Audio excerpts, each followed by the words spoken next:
Let's cross over to New York and welcome Daniel Shaw, professor of race, ethnicity, class, and gender, host of Community College from New York. Thank you so much for being with us. Daniel, your take on this. The United States is just absolutely having a fit that their soldiers have been attacked actually in Syria, though it says between Jordan and Syria.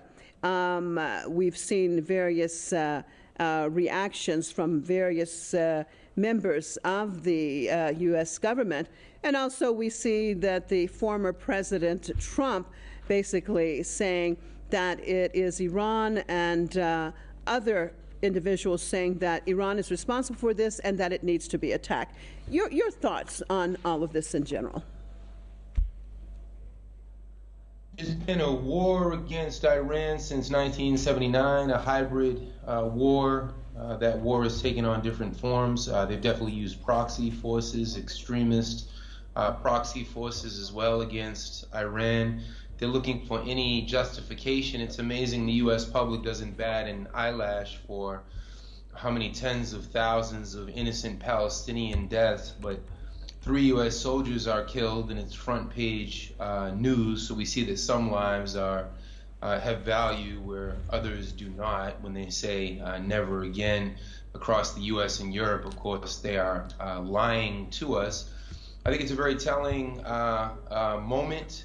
All of the colonized world, the global South, is standing with the Palestinian people. We've seen the International Court of Justice say that Israel is guilty of carrying out quite consciously genocide. But countries like Germany and the U.S. and the quote-unquote collective West refuse to recognize what's truly playing out in Gaza. Would you say that the lines have never been more clear between those who are with the oppressed and those who are responsible for the oppression?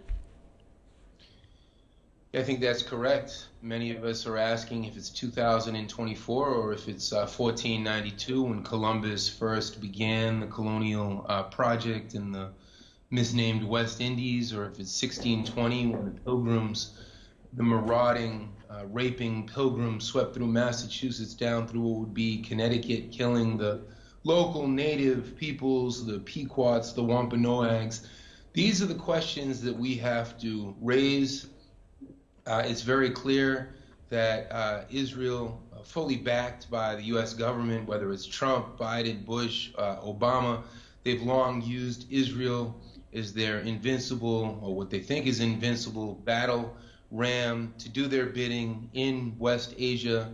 We see a newfound unity in West Asia led by the axis of resistance, led by Hezbollah, led by Iran, by the militias in Iraq. And U.S. colonial arrogance is on full display. They continue to have some 40 military bases in the area, right around where this bombing occurred, where 3 U.S. soldiers, occupying soldiers, were killed between the border of Jordan in Syria. And we hope that this gives pause for the U.S. public to ask, why are U.S. soldiers and U.S. military installations, why do they continue to occupy this area of the world where it's very clear the local people, the 500 million Arab people and all the other nationalities, do not want these forces of occupation there? Thank you so much for being with us, Daniel Shaw, professor of race, ethnicity, class, and gender out of the City College of New York.